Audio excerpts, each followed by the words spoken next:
In the spring of 1532, 5 years after Niccolo Machiavelli died, a small book began circulating through the courts and universities of Europe. It had no proper publisher at first, just manuscript copies passing from hand to hand, each reader seemingly compelled to share what they'd discovered with someone else. The book was called The Prince, and within a decade, it would be condemned by the Catholic Church as a work written by the finger of Satan himself. But here's what makes this moment strange. The ideas in The Prince weren't entirely new. Rulers had been lying, killing, and breaking promises since the beginning of recorded history. Everyone knew this. The question is why this particular book caused such an uproar. Why did Cardinal Reginald Pole call it a handbook written by the devil? Why did the Church place it on the Index of Forbidden Books in 1559, alongside works of heresy and pornography? The answer isn't what most people think. It wasn't the violence that shocked Europe. Medieval and Renaissance politics were soaked in blood. Assassination, betrayal, wars of conquest. These were normal. The Pope himself maintained armies. The Borgias had turned murder into a family business. So it wasn't the content of political life that scandalized readers. It was something else entirely. Machiavelli had done something no one had quite done before. He had written about power as if Christian morality didn't exist.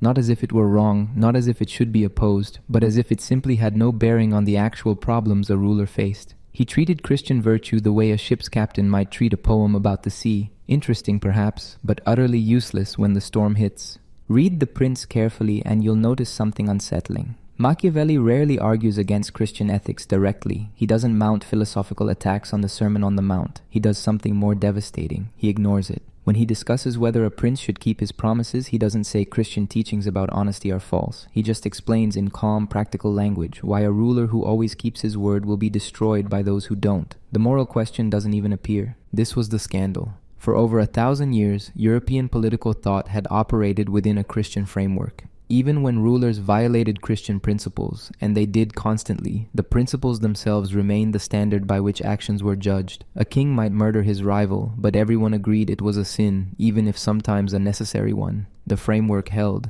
Machiavelli stepped outside the framework entirely. He wrote about politics using a different vocabulary, one drawn from ancient Rome, from his own observations of Italian city-states, from what actually worked rather than what ought to work. And in doing so, he revealed something that couldn't be unrevealed. He showed that you could think about political power in purely secular terms, as a craft with its own rules, its own logic, its own measure of success. The initial reactions tell us everything.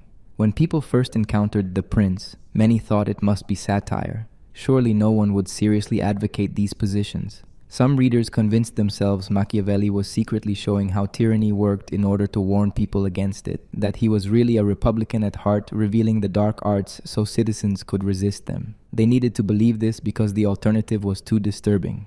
But Machiavelli wasn't being satirical, and he wasn't encoding secret Republican messages. We know this because he wrote other works, like the Discourses on Livy, where his Republican sympathies are explicit, and even there the same unsettling logic appears, the same cold assessment of what works, the same indifference to whether actions align with Christian virtue. By the 1550s, the Church had seen enough.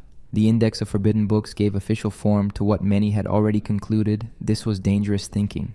But here's what's interesting about the prohibition. The Church didn't just ban The Prince. They eventually banned everything Machiavelli wrote, including his plays, his poetry, his personal letters. It was as if the ideas were contagious, as if even his comedies might infect readers with this new way of seeing. And in a sense, they were right to worry, because once you've read Machiavelli, once you've seen how he analyzes power, something shifts. You start noticing the gap between what political leaders say and what they do. You start seeing Christian rhetoric as a layer on top of political reality rather than its foundation. You can't unsee it. The scandal of The Prince wasn't that it described evil. It was that it described a world where Christian categories of good and evil didn't determine political outcomes.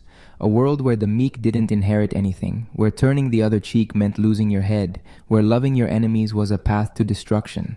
And the truly unsettling part was that this world looked a lot like the actual world everyone lived in. Think about what this meant for a 16th century reader who took their faith seriously.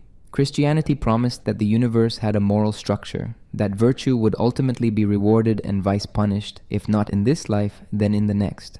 Political authority itself was supposed to derive from God. Kings ruled by divine right. The Pope was Christ's representative on earth. The whole system was integrated, spiritual and temporal power intertwined. Machiavelli suggested, without quite stating it directly, that this entire structure might be a beautiful fiction, that political power followed its own laws, indifferent to divine providence, that fortune, not God, determined outcomes, and fortune could be mastered through skill and force, not through prayer and righteousness.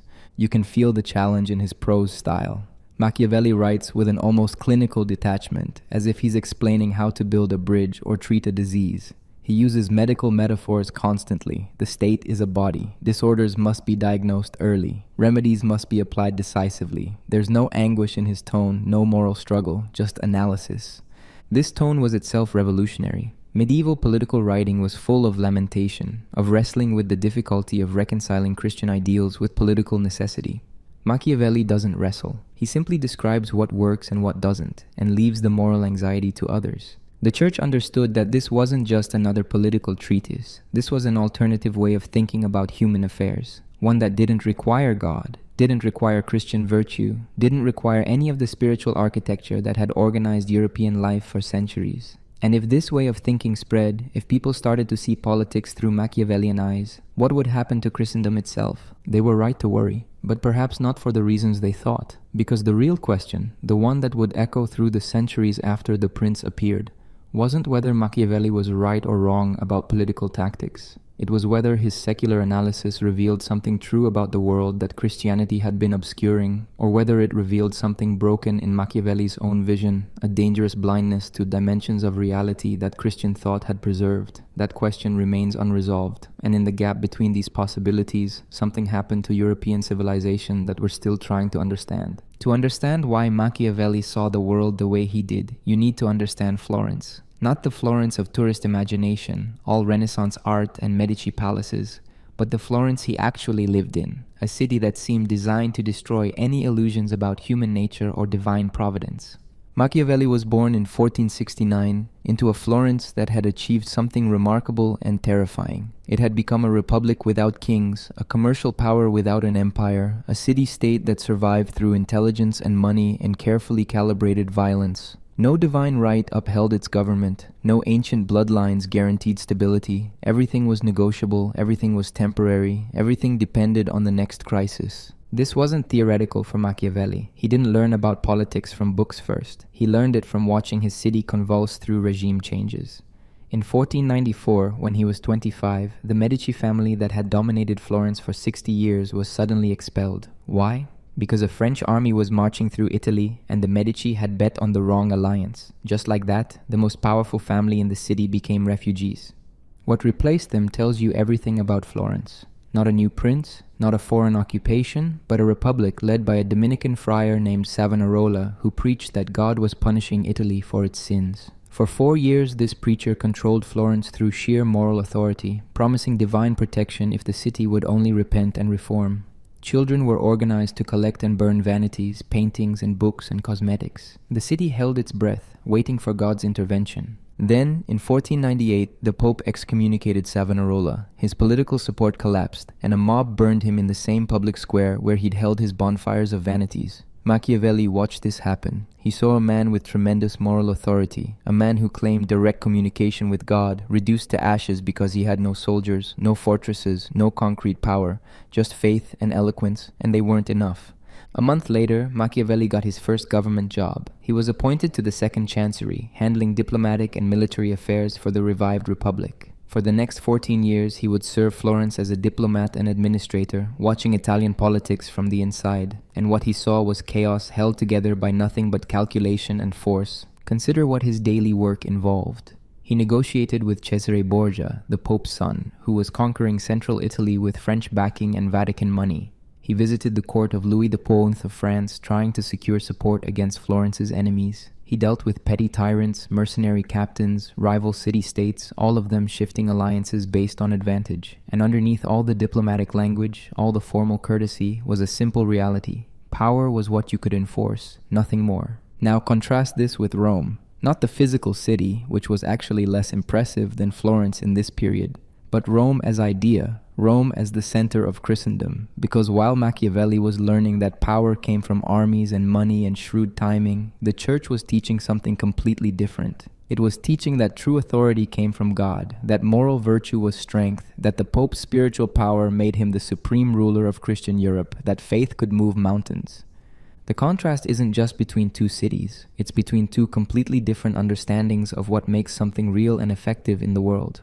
In the Christian vision that radiated from Rome, ultimate reality was spiritual. The material world was temporary, subordinate, a mere shadow of divine truth. What mattered was the soul, sin, and salvation, alignment with God's will. Political power was legitimate only when it served these higher purposes, when it protected the church and promoted virtue. This worldview had tremendous explanatory power. It explained suffering. Why the innocent suffered was because of sin, original or actual, and because this world was a test. It explained authority. Kings ruled because God appointed them. It explained morality. Good and evil were defined by divine command. Everything fit together in a coherent system. But in Florence, Machiavelli saw a different pattern. He saw that rulers who followed Christian principles tended to lose power. He saw that cities which relied on faith instead of fortifications got conquered. He saw that the Pope himself, supposedly Christ's representative, maintained power through armies and alliances and political maneuvering, exactly like any secular prince.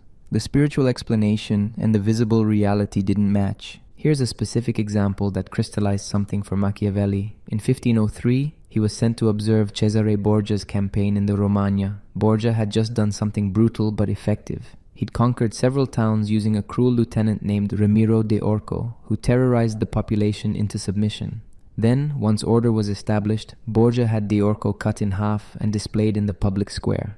One act accomplished three things. It removed a man who'd become too powerful. It gave the people someone to blame for the cruelties they'd endured, and it demonstrated Borgia's own ruthlessness to anyone considering rebellion. Was this good?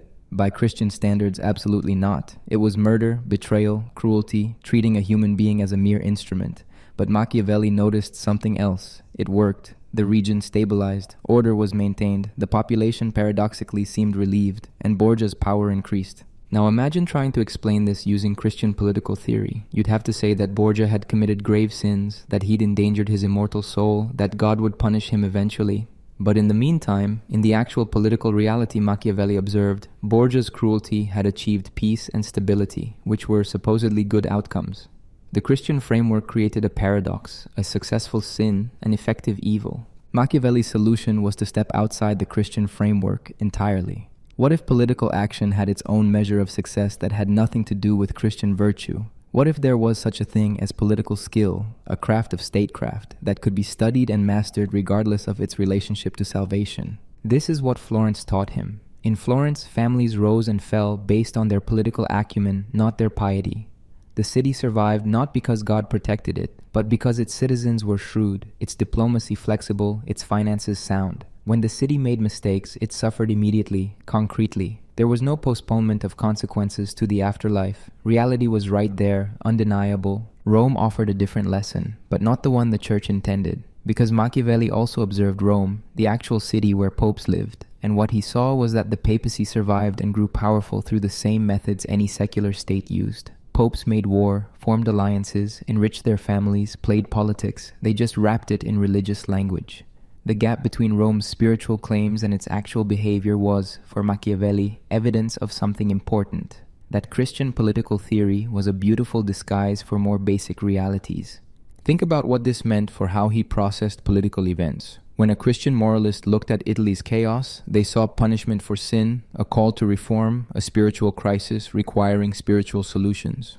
When Machiavelli looked at the same events, he saw the consequences of military weakness, divided authority, and ineffective leadership. Same facts, completely different interpretation. And here's what made the gap unbridgeable. Both interpretations seemed to explain the evidence. Italy was certainly full of sin by Christian standards, and it was certainly being invaded and humiliated. But it was also militarily weak and politically fragmented. How do you determine which explanation is correct? You can't run an experiment. You can't replay history with more virtue and see if outcomes improve. What Machiavelli had that the Christian moralist didn't was specificity. He could point to exact mechanisms, cause and effect chains you could trace. Florence hired mercenaries instead of fielding citizen soldiers, so the mercenaries betrayed the city when fighting got serious. That's a concrete, understandable process. The Christian explanation that God was punishing Florence for its sins was harder to test, harder to use as a guide for action. This is why the conflict between Machiavelli and Christianity wasn't just philosophical, it was practical. If you're running a city and enemies are at your gates, which worldview helps you survive? The one that says your fate depends on your military strength and political intelligence, or the one that says your fate depends on your moral virtue and God's will? The answer seemed obvious to Machiavelli, and it seemed obvious because he'd lived through Florence's crises and seen what actually worked. But something got lost in this transition, something the Christian worldview had preserved, because if political success has nothing to do with virtue, if effective action can be divorced from moral goodness, then what stops power from becoming its own justification? What prevents politics from becoming pure domination, the strong over the weak, with no higher court of appeal? The Christian answer had been God's judgment. Even if the wicked prosper temporarily, they'll face eternal consequences. This provided a check on power, at least in theory, a reminder that earthly success wasn't everything. Machiavelli's secular analysis removed this check, and the question that haunted Europe after The Prince was whether anything could replace it, whether there could be a purely worldly basis for limiting power, for saying that some things shouldn't be done even if they work. That question leads directly into the deepest philosophical divide between Machiavelli and Christianity, the question of what virtue actually means, because both sides used the word, but they meant completely different things. And in that difference, an entire worldview shifts. There's a word that appears constantly in Machiavelli's writing, and if you're reading him in Italian, you'll notice he uses it in a way that doesn't quite translate. The word is virtue, and it's the key to everything, because what Machiavelli did to this word reveals the entire structure of his break with Christianity. In Christian Latin, virtus means moral virtue. It's the qualities that make a soul good: humility, charity, chastity, patience, piety. These are permanent excellences, stable features of character that align you with God's will. A virtuous person is good in the same way under all circumstances. Virtue is about who you are essentially in your core. When Machiavelli uses virtue, he means something completely different. He means something closer to the Roman sense of the word, a kind of active, forceful excellence, capability, skill, effectiveness. But even this doesn't capture it fully, because Machiavelli's virtue has a specific context. It's the quality that lets a leader master fortune, overcome obstacles, seize opportunities, build or maintain a state. It's political effectiveness embodied in a person. And here's where it gets interesting. Machiavellian virtue can include things that Christianity would call vices. Knowing when to break your word, being willing to act cruelly, having the nerve to betray an ally if necessary. These aren't moral failings in Machiavelli's framework, they're tools. Whether you use them is a question of judgment, of timing, of what the situation requires. A prince who can't do these things when needed lacks virtue regardless of how morally pure his soul might be. Think about what this does to the entire concept of virtue. In Christian thought, virtue is absolute. Lying is wrong always. You might commit a sin out of necessity, under extreme duress, but you can't make the sin into a virtue. It remains a sin, a stain on your soul that requires confession and repentance. The moral quality of the act doesn't change based on consequences. Machiavelli destroys this absoluteness. For him, the quality of an action depends entirely on context and outcome. Cruelty can be well used or badly used. A well-used cruelty is one that's done once decisively to secure your position, and then you can afford to be generous. A badly used cruelty is ongoing, reactive, creating endless cycles of revenge. The moral evaluation follows from the political effect. This sounds cynical, and many readers have concluded that's exactly what it is. Machiavellian virtue is just amorality dressed up in fancy language. But look more carefully. Machiavelli isn't saying anything goes. He's saying political action has its own standards of excellence, its own virtues. But they're not the same as Christian moral virtues. They're about effectiveness, timing, understanding necessity.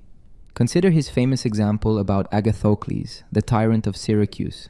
Agathocles came from nothing, rose to power through crime and treachery, killed his way to dominance. By Christian standards, he was thoroughly wicked, but Machiavelli notes something interesting. Agathocles showed incredible ability, tremendous courage, remarkable resilience. He conquered and held power through sheer force of character, and then Machiavelli says something that shocked his readers. You can't call this virtue, even though it shows great capability, because the methods were too criminal. Wait, what? If virtue is just effectiveness, why can't we call Agathocles virtuous? This is the puzzle. It suggests Machiavelli has some standard beyond pure success, but he never quite articulates what that standard is. He leaves us with this tension. Political virtue isn't the same as Christian virtue, but it's also not just effectiveness at any cost. There's something else, some quality that distinguishes the admirable prince from the mere tyrant, but Machiavelli only gestures toward it. Now contrast this with Christian virtue, which is crystal clear in its demands. The Christian knows what to do, follow Christ's example, obey the commandments, cultivate the virtues, and resist the vices. The path is difficult, but the direction is unambiguous. Virtue means conforming your will to God's will, and we know God's will through scripture and tradition. The Christian virtues are also supposed to be universal. They apply to everyone equally, prince and peasant, man and woman. Everyone faces the same moral law. This creates a kind of spiritual equality that was revolutionary in the ancient world. From a Christian perspective, the emperor is just as subject to God's commandments as the beggar. Both will face the same divine judge. Machiavelli's virtue isn't universal. It's specifically for leaders, for people who hold or seek power. The qualities that make a prince effective aren't necessarily the qualities that make a good private citizen. He says this explicitly in the Discourses. A republic needs citizens with one set of characteristics and leaders with another. The roles require different excellences. This creates an aristocracy of capability, not of birth or divine selection. You're fit to rule if you have virtue, regardless of where you came from. This sounds democratic, merit-based. But it also means there's no universal moral standard that binds everyone. The ethics of power are different from the ethics of ordinary life, and that difference is fundamental, not a regrettable necessity. Think about how this plays out in a specific case. Imagine a Christian prince faces a dilemma. His city is threatened by a powerful enemy. The enemy's ambassador comes to negotiate, and the prince could have him killed, which would throw the enemy into confusion and buy time for defense. But the ambassador came under safe conduct. Killing him would be treachery, a grave sin. What should the prince do? The Christian answer is clear. Honor your word, even if it costs you your throne, even if it costs you your life. Your soul is more important than your crown. If you sin to save your earthly power, you might lose your eternal salvation.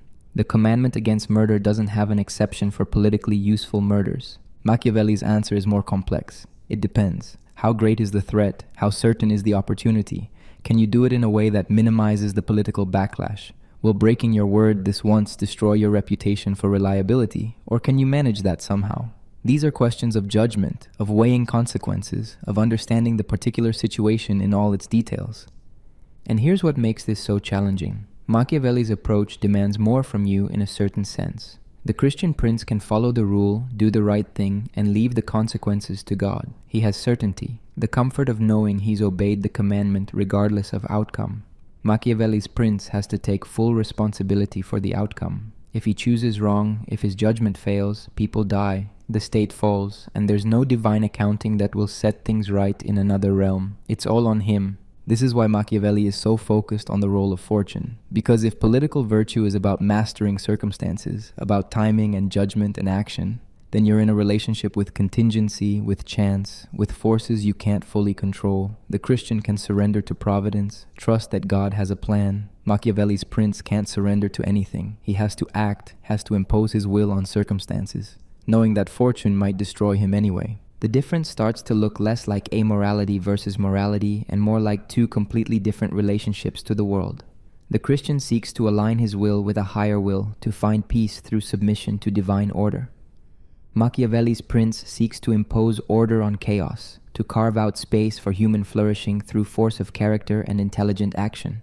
One is fundamentally receptive, the other fundamentally active. But there's a cost to Machiavelli's approach that Christianity preserves against. If virtue is context-dependent, if the right action changes based on circumstances, then you lose stable moorings. How do you know who you are? The Christian has an identity grounded in unchanging principles. The Machiavellian prince has to be flexible, has to change masks, has to be many things to many people. There's a kind of fragmentation built into this, a loss of unified selfhood.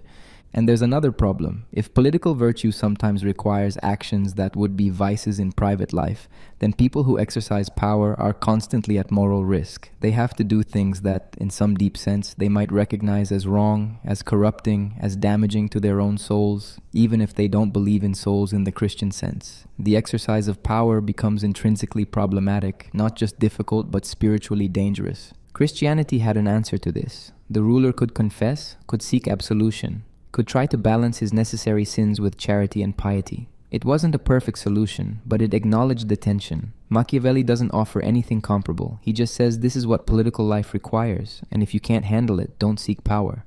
But he doesn't explain how the person who does handle it maintains their humanity, their connection to ordinary moral life. This is the unresolved problem at the heart of virtue. It's a powerful concept. It explains political success and failure better than Christian virtue does. But it also seems to require a split in the human being, between the private self that might still feel the pull of ordinary morality and the political self that has to override those feelings for the sake of the state. And once you've made that split, once you've accepted that political necessity can trump moral law, where does it end? What's to prevent the political from swallowing everything else, from becoming the only measure of value? Christianity insisted that the moral trumped the political, always. The state existed to serve spiritual ends. Political power was legitimate only when it protected souls and promoted virtue. This subordinated politics to ethics made it secondary. Machiavelli reversed the hierarchy, or rather, he separated them entirely.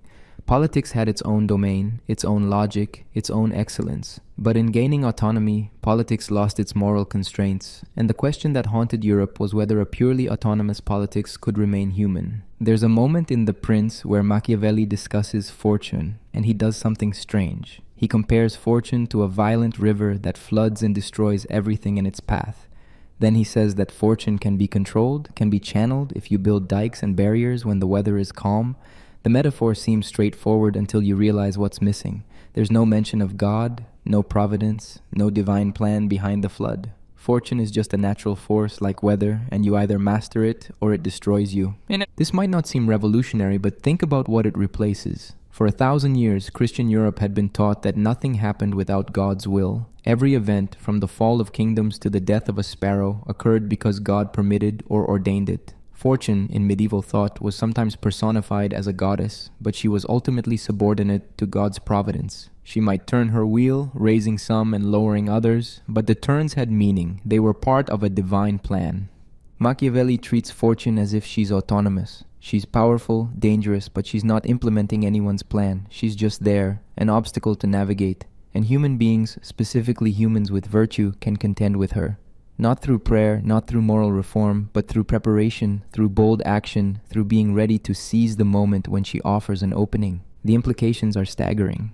If fortune isn't governed by God, then history has no moral direction. Things don't happen because people deserve them. The good don't prosper and the wicked don't suffer according to any cosmic justice. Events unfold according to fortune and virtue, chance and capability, with no deeper meaning. This is a world without providence, which means it's a world where your fate is genuinely in your own hands, for better or worse. Christianity offered something completely different. It offered the promise that the universe was morally ordered. Suffering had meaning, either as punishment for sin or as a test of faith. Injustice was temporary. The wicked might prosper for a season, but ultimately, in the divine accounting, justice would prevail. This life was a brief prelude to eternity, and what mattered was where you spent forever, not whether you succeeded in these fleeting decades. This gave Christians a way to endure suffering that Machiavelli's framework doesn't provide. If you lose everything through no fault of your own, if you're destroyed by bad luck or malicious enemies, Christianity says, this isn't the end. Your soul persists.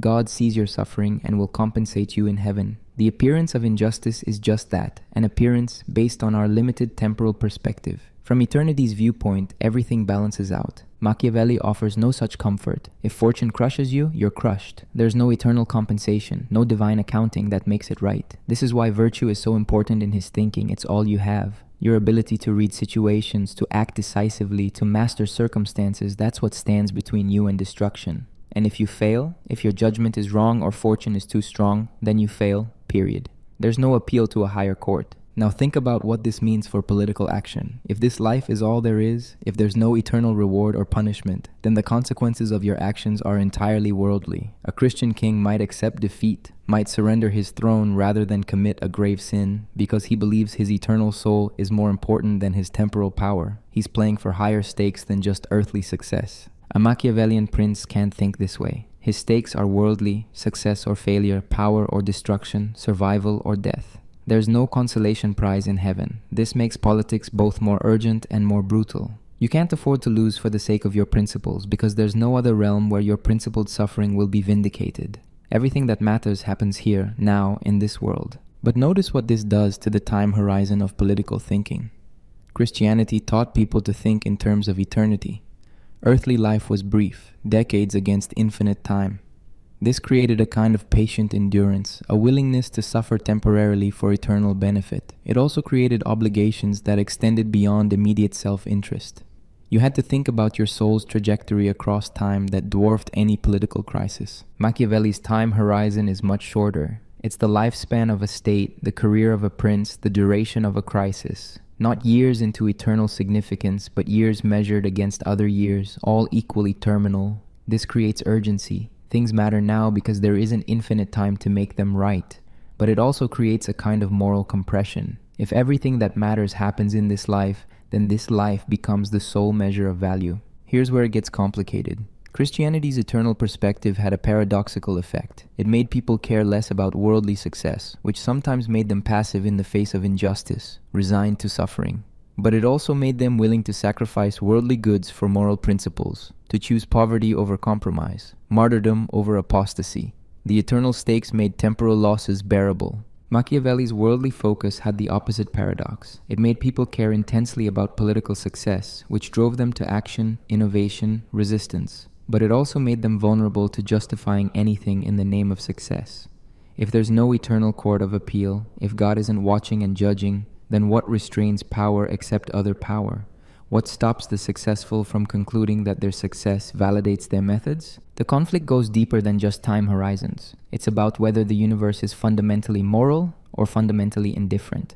Christianity insisted that reality itself had a moral structure. Good and evil weren't just human preferences, they were woven into the fabric of existence. God's nature defined what was good, and creation reflected that nature. To act against morality was to act against the grain of reality itself. Machiavelli suggested, though he never stated it directly, that reality was morally neutral. Nature didn't care about justice. Fortune didn't punish vice or reward virtue. The world operated according to power and chance, and human moral judgments were something we imposed on this indifferent substrate. Morality was a human creation, useful perhaps, but not fundamental to how things actually worked. This is why the Christian critique of Machiavelli was so intense. It wasn't just that he advocated immoral actions. It was that his entire worldview seemed to deny the moral foundation of reality. If Machiavelli was right, then Christian cosmology was wrong. You couldn't have both. Either God's providence governed events and moral law was built into creation, or fortune and virtue determined outcomes and morality was a human convention. The positions were mutually exclusive. But here's what makes the conflict genuinely difficult. Both sides could point to evidence. Christians could point to cases where virtue seemed to triumph, where moral courage prevailed against oppression, where faith sustained people through terrible suffering. They could point to the martyrs, to saints whose moral witness changed history, to moments when principle defeated power. Machiavelli could point to cases where virtue led to destruction, where good people lost to wicked ones, where moral kingdoms fell to immoral empires. He could point to the obvious fact that political success often came through methods Christianity condemned. And he could ask, if God's providence is real, why does he allow the wicked to prosper so consistently? The Christian answer was that God's ways were mysterious, that temporal success wasn't the measure of divine favor, that suffering had spiritual value. But this answer required faith. It required believing in things unseen, trusting that appearances deceived, hoping for a justice that wasn't evident in history. Machiavelli's answer required only observation. Look at what actually happens, he said. See which leaders succeed and which fail. Learn from that. This is why Machiavelli was so dangerous to Christianity. He wasn't primarily attacking Christian faith directly. He was offering an alternative that seemed to work without faith, that explained political reality without reference to God. And if you could understand politics without God, what else might you be able to understand without Him? Science, ethics, the whole architecture of knowledge that Christianity provided might start to seem optional, a beautiful but unnecessary overlay on a reality that operated according to simpler, more brutal principles. The fight over providence versus fortune was really a fight over whether meaning was inherent in events or something humans had to create. Christianity said meaning was built in. Every event had significance in God's plan. Human history was a drama with a script moving toward a conclusion God had ordained. You might not understand your part, but you had one, and it mattered eternally. Machiavelli suggested history had no script. Events happened, some people navigated them successfully, others didn't, and then everyone died and new people faced new challenges. Any meaning had to be created through action, through building something that would outlast you, through shaping events rather than submitting to them. This was a lonelier vision, but also a more activating one. If there's no providential plan, then it's entirely up to humans to create order, justice, meaning. And this is where we hit the question that neither Christianity nor Machiavelli fully answered. If meaning isn't built into the universe, if we have to create it, what prevents powerful people from creating meaning that serves only themselves? What stops meaning-making from becoming just another word for domination? Christianity had an answer. God's law limits what meanings are legitimate. But if you remove God from the equation, what takes his place? Machiavelli never adequately addressed this, and the absence haunts everything he wrote. There's a curious pattern in Machiavelli's writing. When he wants to illustrate a point about effective leadership, he almost never uses Christian examples. Instead, he reaches back to ancient Rome, to Moses, to Greek city-states, to a world before Christianity existed. And he doesn't do this casually, he does it systematically, as if the entire period of Christian Europe were a deviation from a better understanding of politics that the ancients possessed and Christianity obscured. This isn't just nostalgia or Renaissance classicism. Machiavelli is making a specific argument. Pagan societies understood something about power and civic life that Christianity destroyed, and Europe's political weakness was a direct result of abandoning pagan wisdom for Christian ideals. Consider how he talks about the Roman Republic. He describes Romans as having a civic religion that strengthened the state rather than weakening it. Roman religion didn't demand that you love your enemies or turn the other cheek. It demanded that you serve the Republic, that you prioritize civic duty over private interest, that you be willing to fight and die for your city's glory. The gods rewarded strength, courage, military virtue. Piety meant fulfilling your obligations to the state and to tradition, not cultivating inner spiritual perfection. Think about what this kind of religion does psychologically. It binds personal identity to civic identity. Your worth as a person is inseparable from your contribution to the collective. This creates a kind of citizen that Christianity struggles to produce. Someone who sees their own flourishing as dependent on their community's flourishing, who naturally subordinates private good to public good, not from moral duty, but from a deep sense that there is no private good separate from public good. Christianity offered something fundamentally different. It said your relationship with God was more important than your relationship with any earthly city. Your primary identity was as a Christian, not as a Roman or Florentine or French. And this identity transcended all political boundaries. You had more in common with a fellow Christian in an enemy kingdom than with a pagan neighbor. This was spiritually powerful but politically corrosive. Machiavelli saw this clearly. Christian universalism undermined particular loyalties. If all Christians are brothers in Christ, how do you get them to kill each other in wars? You can, obviously, and they did constantly, but there's a tension Christianity has to resolve through increasingly complex arguments about just war and legitimate authority. The Romans didn't have this problem. Of course, you fight for Rome against her enemies. That's what it means to be Roman. Here's where it gets more pointed. Machiavelli argues that Christian virtues make bad citizens. Humility. A republic needs citizens confident in their worth, ready to assert themselves in public life. Meekness. Civic life requires contention, debate, the clash of interests and ambitions that drives republics forward. Otherworldliness. A state needs people invested in this world, in their city's future, in building something that outlasts them. He goes further. He suggests Christianity made men weak. Not morally weak, but martially weak. Christian emphasis on turning the other cheek, on enduring suffering patiently, on seeking peace, all of this discourages the kind of spirited aggression necessary for military effectiveness. A Christian soldier is fighting against his religious training every time he kills an enemy. A pagan Roman soldier was fulfilling his religious duty. Now Machiavelli knew this was an oversimplification. Medieval Christian Europe had produced plenty of warriors. The Crusades were obviously violent, but he insisted there was a difference in quality. Christian warriors had to reconcile their violence with teachings that seemed to condemn it. They fought despite their religion, not because of it. Pagan warriors fought in harmony with their religion. The difference produced a different kind of ferocity, a different relationship to combat. Look at how he describes Numa Pompilius, the second king of Rome. Numa established Roman religion, created the priesthoods, organized the festivals and rituals, and Machiavelli praises him extravagantly, not because Numa was pious in the Christian sense, but because he used religion instrumentally to make Romans obedient and united. Numa's religion was a tool of statecraft, designed to produce the kind of citizens Rome needed. The shocking part is that Machiavelli doesn't hide this. He openly admires Numa for inventing or manipulating religious beliefs to serve political ends. A Christian reading this would be horrified. Religion isn't supposed to be a tool. It's supposed to be true, divinely revealed, worthy of belief for its own sake. Using it instrumentally is blasphemy, a form of lying that corrupts the most sacred human activity. But Machiavelli sees nothing wrong with this. In fact, he thinks it's exactly what wise founders do. They understand that most people need religion, need to believe their actions have divine sanction, and so good leaders provide this belief. Whether the religion is literally true is secondary to whether it produces virtuous citizens and social cohesion. This is perhaps the deepest offense to Christianity, because Christianity insists that truth matters more than utility. It's better to believe a true teaching that makes you politically weak than a false teaching that makes you politically strong. Your soul's relationship to truth, to God, is more important than any worldly outcome. Lying about sacred matters, even for good ends, damns you. Machiavelli reversed this completely.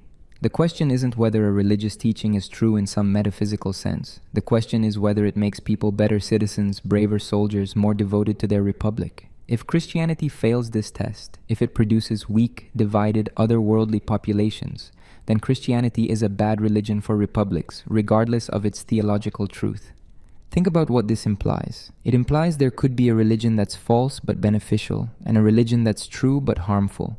And if you're responsible for a state, if you're charged with protecting your people and maintaining your republic, then you should prefer the false but beneficial religion to the true but harmful one. The political good trumps theological truth. No Christian could accept this. For Christians, theological truth was the foundation of everything else. Get that wrong and nothing else matters. Your temporal success means nothing if you've lost your eternal soul. A society built on false religion is built on sand, doomed ultimately to collapse when divine judgment arrives.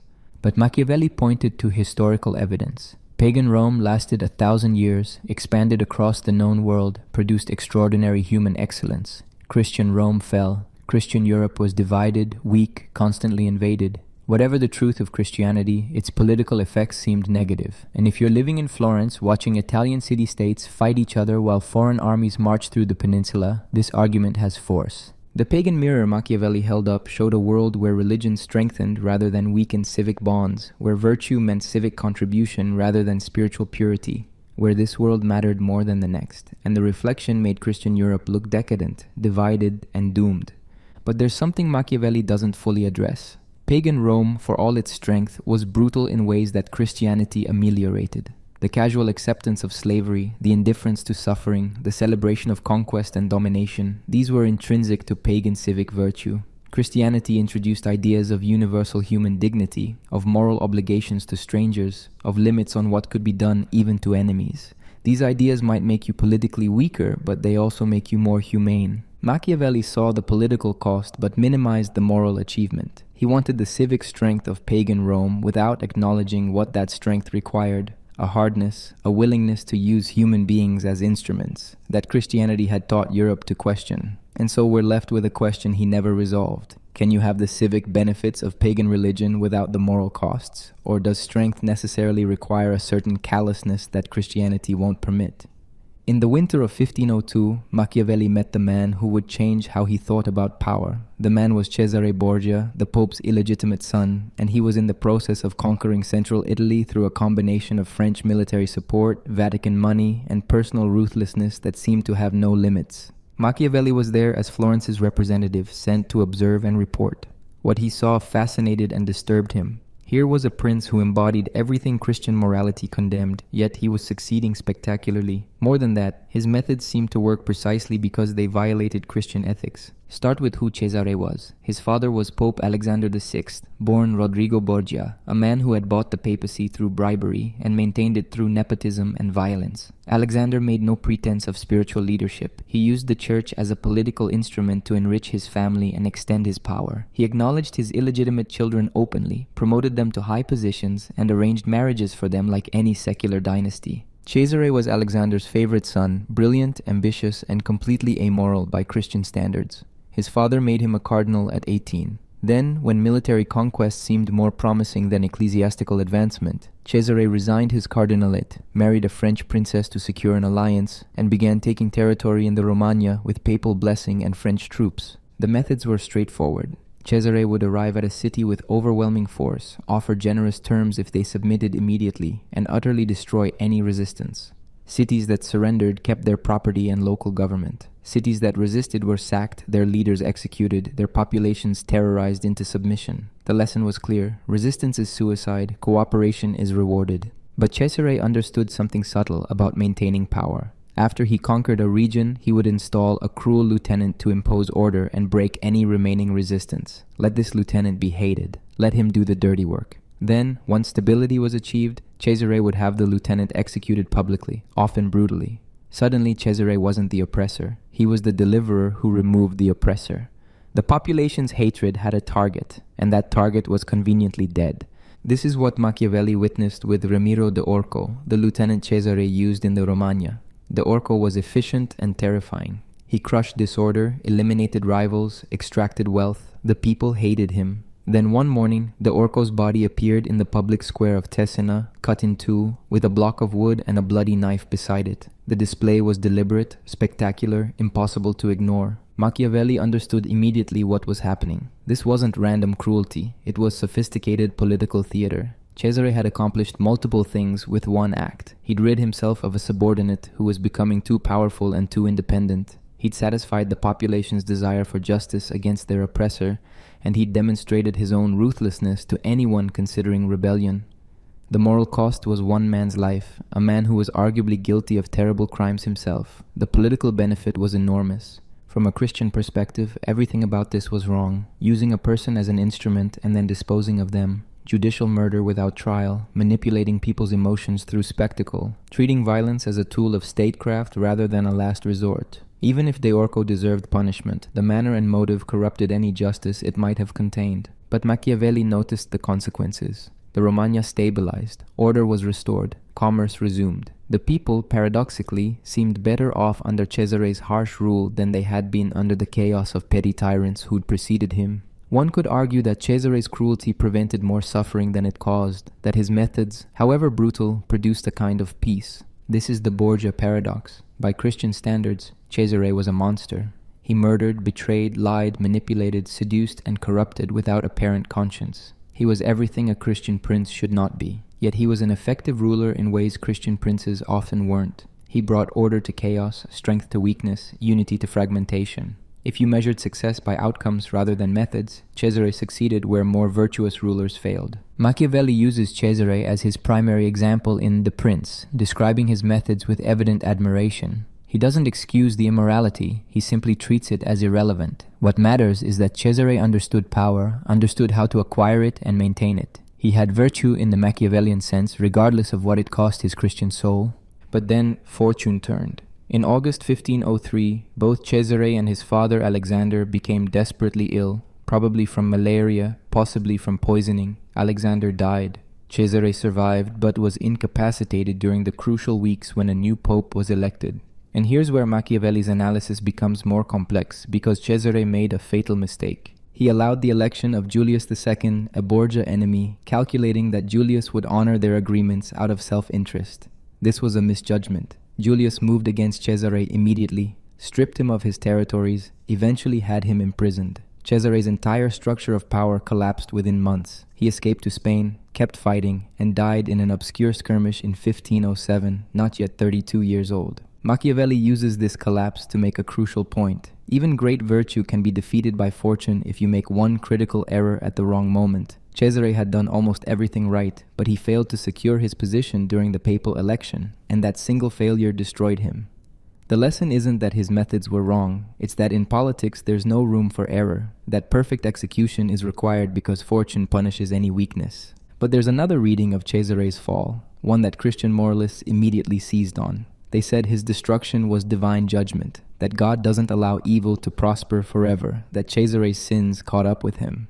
His reliance on his father's position, his trust in fortune rather than righteousness, these were the real errors. His collapse proved that you can't build lasting power on wickedness. Machiavelli would have rejected this interpretation. For him, Cesare fell because of contingency and misjudgment, not because sin carries its own punishment. If Cesare hadn't gotten sick at exactly the wrong time, if he'd better managed the papal election, he might have established a lasting state. His failure was tactical, not moral. Bad luck and one mistake, not divine retribution. This disagreement reveals the fundamental divide.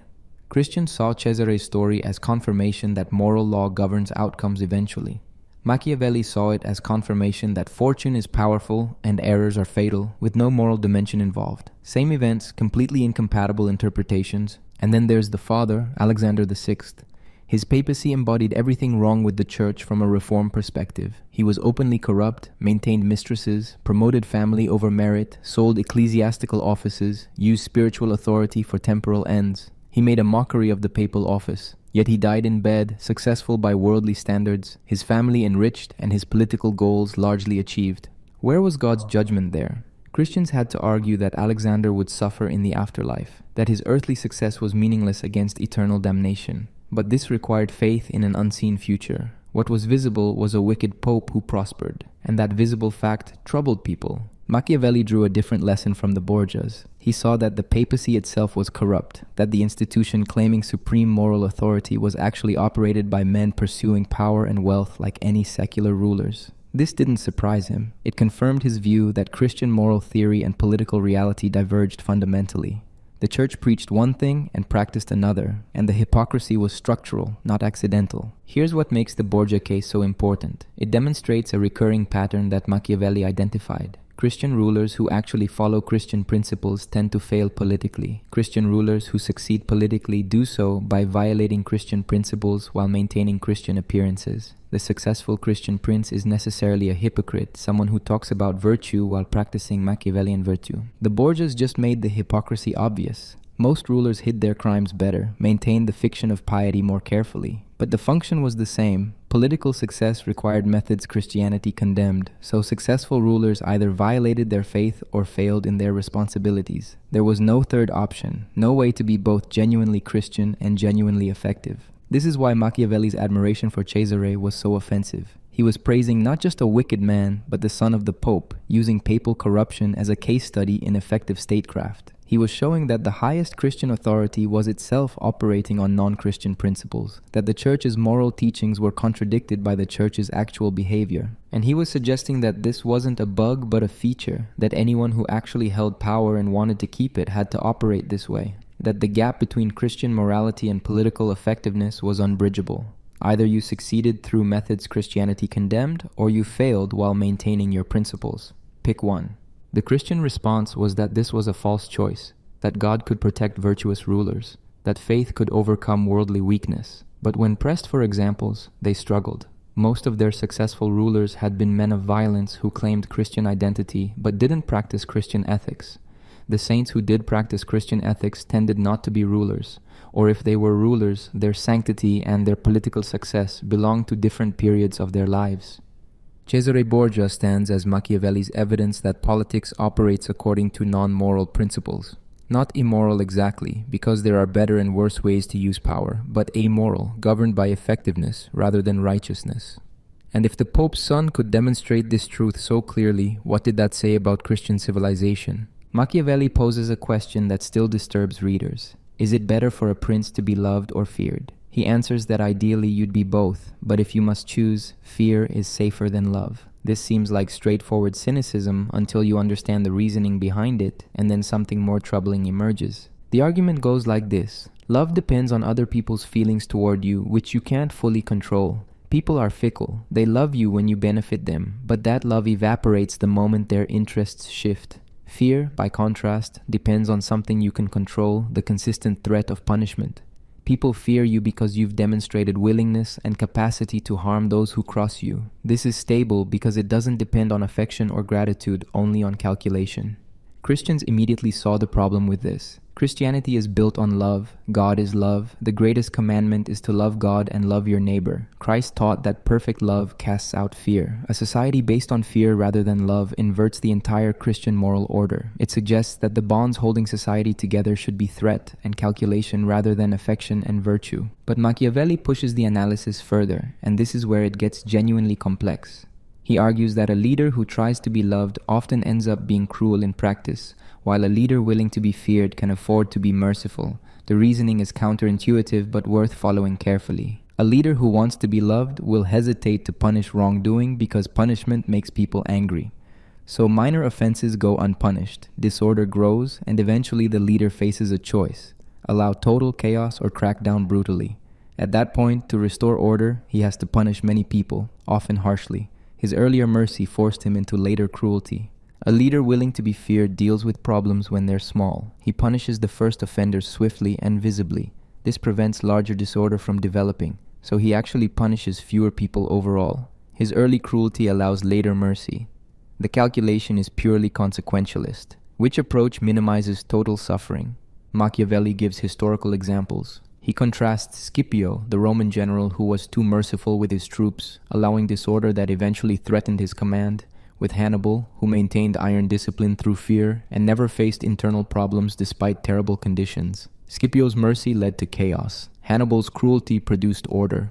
From a Christian perspective, this entire framework is wrong. It's not about minimizing suffering through effective punishment. It's about treating each person as bearing God's image, as possessing inherent dignity that limits what you can do to them. You don't get to hurt someone just to deter others, because that treats the person as a means rather than an end. Each soul matters infinitely. You can't trade one soul's suffering for another's benefit. But Machiavelli would ask, what if your mercy toward one guilty person causes the suffering of many innocent people? What if failing to punish disorder leads to chaos where innocents are robbed, raped, killed? Which is more just, protecting the guilty from punishment they deserve, or protecting the innocent from violence they don't? This is the hard case Christianity struggles with. In principle, Christian mercy is unlimited. Forgive 70 times 7. Turn the other cheek. God's mercy is infinite and we should imitate it. But when you're responsible not just for your own soul but for protecting others, when your mercy to the aggressor means suffering for victims, the principle becomes harder to apply. Medieval Christianity developed the concept of just war partly to address this. Sometimes violence is necessary to protect the innocent, to resist evil, to maintain order, but just war theory surrounded violence with strict conditions: right authority, just cause, right intention, proportionality, reasonable hope of success, last resort. Violence was permitted in extreme cases, reluctantly, when absolutely necessary. Machiavelli treats this as naive. In politics, violence isn't a last resort, it's a standard tool. Waiting until all other options are exhausted often means waiting until it's too late. The prince who hesitates to use force, who tries to exhaust non-violent options first, will be destroyed by princes who strike immediately when force is advantageous. Think about how this plays out in a specific scenario. A prince learns that a group of nobles is plotting against him. He has several options. He can confront them openly, appeal to their loyalty, try to win them over through generosity. This is the Christian approach, responding to evil with good, trusting that kindness can transform hearts. But if he tries this and fails, the conspirators now know he's aware of them and will accelerate their plans. His mercy gives them the initiative. Alternatively, he can strike immediately, arrest or kill the conspirators before they can act. This is cruel, especially if he's not completely certain of their guilt, especially if some might have been persuaded to remain loyal. But it eliminates the threat decisively. From a purely practical standpoint, it works better. Machiavelli's argument is that the prince has an obligation to protect his state, and that obligation trumps his obligation to be personally merciful. It's not about his soul, it's about his responsibility. He might genuinely prefer to be kind, to give people second chances, to rule through love, but his role doesn't permit this luxury. He has to do what protects the state, even if it violates his personal morality. This creates the split we keep encountering, a gap between personal ethics and political ethics, between what's right for a private person and what's necessary for a ruler. Christianity insisted these had to align, that the same moral law governed both realms. Machiavelli insisted they couldn't align, that the responsibilities were different and sometimes incompatible. Here's a case that sharpens the dilemma. A city has rebelled against its prince. He recaptures it. What should he do with the rebels? Christian mercy suggests forgiveness, reconciliation, a chance for the rebels to repent and reintegrate. This would be the Christ-like response. But Machiavelli points out a problem. If you forgive rebels, other cities thinking about rebelling will notice that rebellion doesn't carry serious consequences. You'll face more rebellions. If instead you punish the rebels harshly, execute the leaders, disperse the population, or even destroy the city as an example, other cities will think very carefully before rebelling. You might cause terrible suffering in one city, but you prevent rebellions in 10 others. Which is actually more merciful? The calculation that saves lives overall, or the principle that refuses to harm anyone regardless of consequences? The Roman solution, which Machiavelli knew well, was exemplary violence. When Rome faced rebellion, they would sometimes destroy an entire city, kill all the adult males, sell the women and children into slavery. This was horrifying by Christian standards, but it worked. Other cities rarely rebelled because they'd seen what happened to those who tried. The total suffering across the empire might actually have been less because the deterrent was so effective. Christianity rejected this logic. Each person matters individually. You can't kill innocents to deter others. You can't treat people as messages to third parties. Every human being has infinite worth as a soul God loves. No consequentialist calculation justifies treating them as mere instruments. But Machiavelli would respond, your absolute principles lead to more total suffering. Your refusal to do limited evil to prevent greater evil is itself a kind of cruelty, because you're protecting your own moral purity at the cost of other people's lives. The prince who won't dirty his hands is indirectly responsible for all the suffering his cleanliness allows. This is perhaps the most difficult challenge Machiavelli poses to Christian ethics, because he's not arguing for cruelty for its own sake. He's arguing that sometimes measured cruelty prevents greater cruelty, that strategic fear maintains order that benefits everyone, that early harshness can obviate later violence, and he's claiming that the Christian prince's reluctance to act cruelly when necessary leads paradoxically to more cruelty overall. The Christian response has to be that consequences aren't the only measure, that some things are wrong regardless of outcomes, that you can't do evil that good may come. But this requires faith that God will somehow make things work out despite your refusal to use wicked means. And in the visible world, the world Machiavelli studied, that faith often seemed unfounded. This is why Machiavelli's challenge to Christianity goes beyond tactics.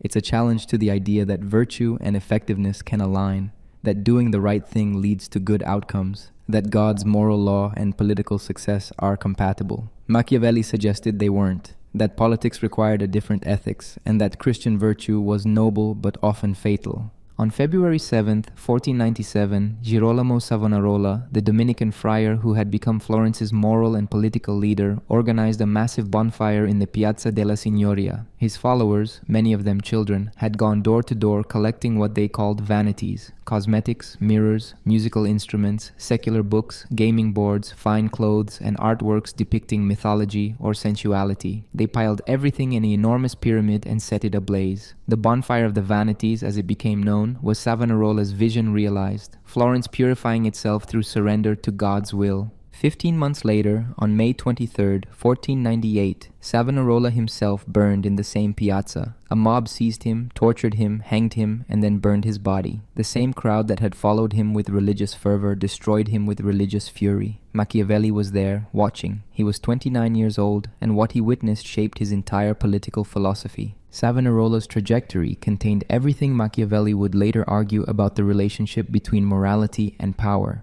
The friar had come to prominence in 1494, when French armies were invading Italy and Florence was in chaos. He preached that God was punishing Italy for its sins, that catastrophe was divine judgment, that only moral reform could save the city.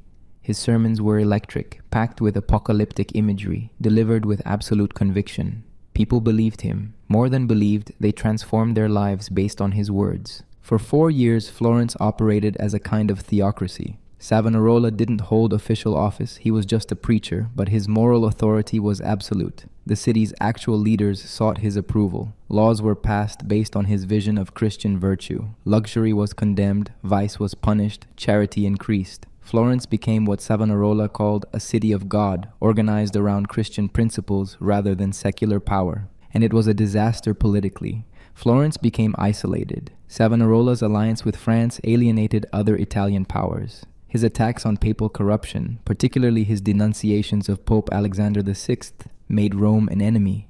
His moral absolutism made compromise impossible. He claimed divine authority for his political positions, which meant anyone disagreeing with him was disagreeing with God.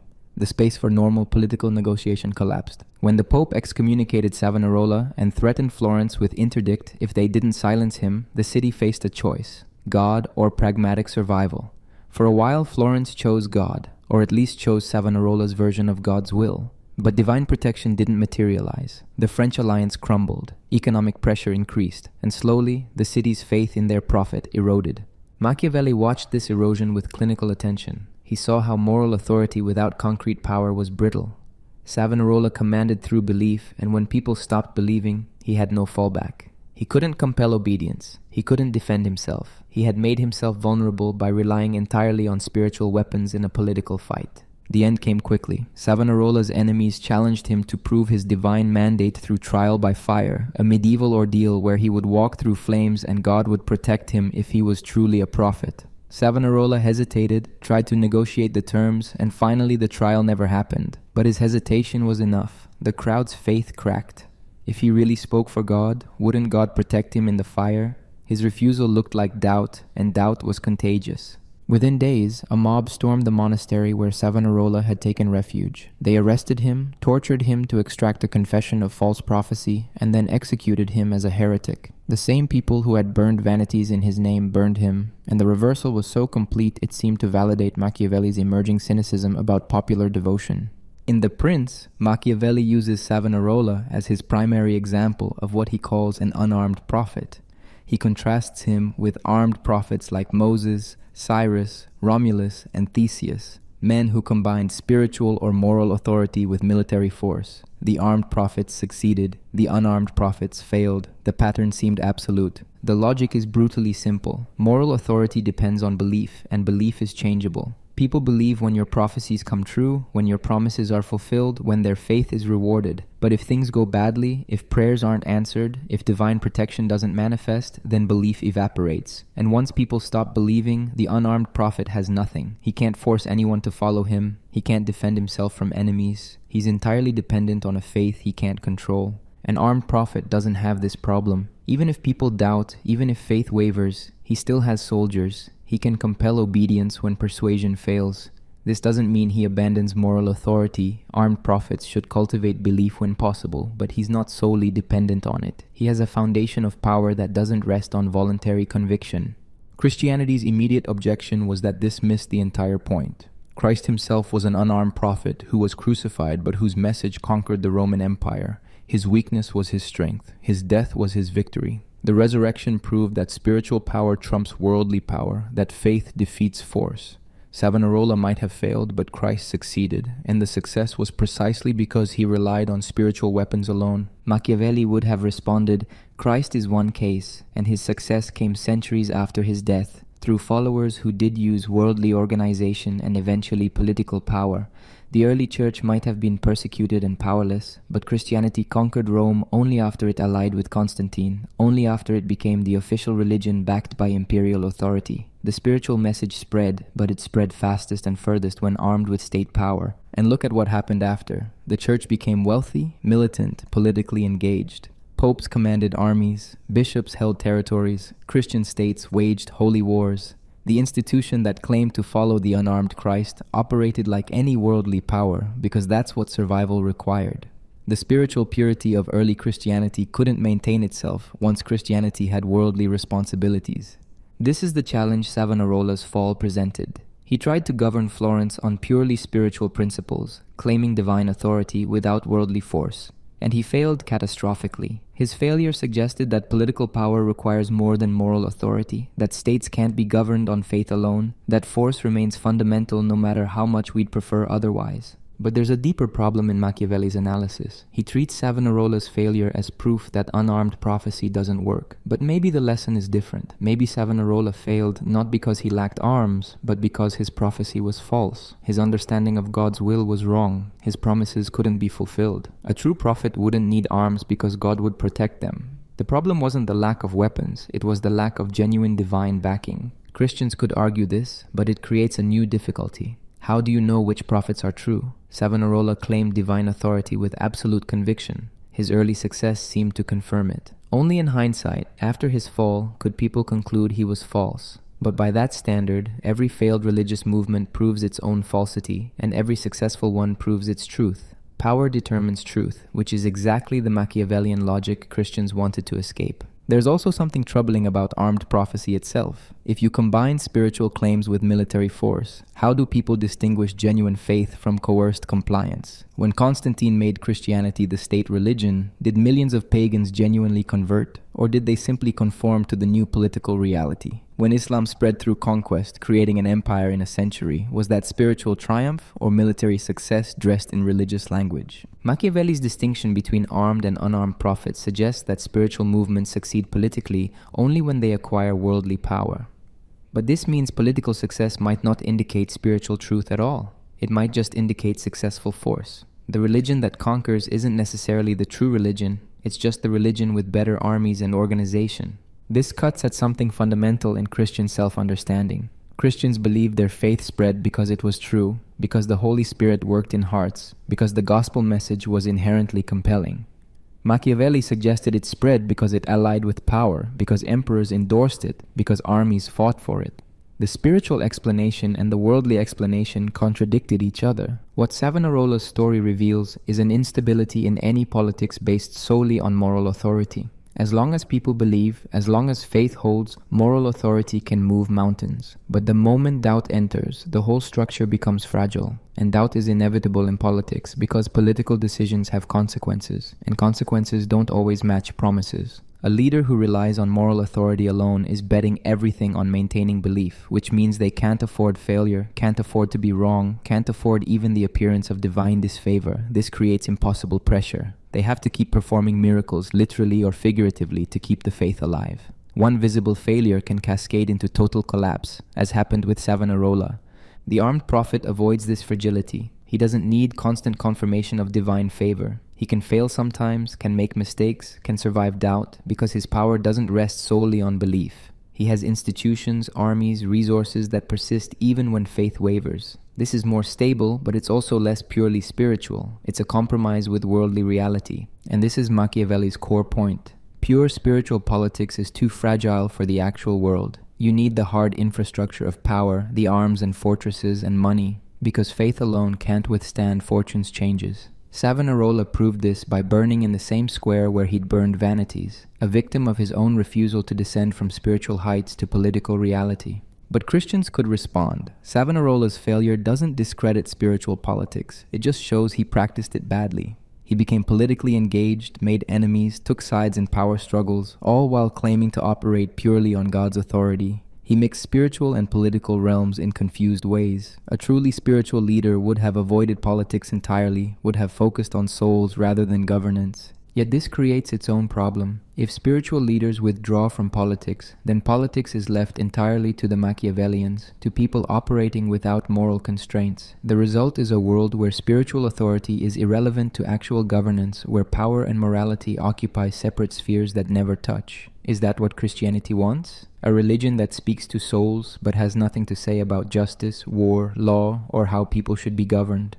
The fall of the unarmed prophet leaves us with a dilemma neither Machiavelli nor Christianity fully resolved. Either spiritual authority engages with politics and gets corrupted by the compromises power requires, or it withdraws from politics and becomes irrelevant to how the world is actually governed. Savonarola tried to maintain spiritual purity while governing, and he failed. The church tried to maintain spiritual authority while wielding worldly power, and it became what Machiavelli saw, another political player wrapped in religious language. The question remains, can there be a genuinely spiritual politics? Or is all politics necessarily worldly, governed by force and interest, rather than faith and virtue? Savonarola's ashes in the Florentine piazza didn't answer that question. They just made it impossible to ignore. There's a moment in the Discourses on Livy where Machiavelli describes something that would have gotten him burned at the stake if the Inquisition had caught him saying it openly.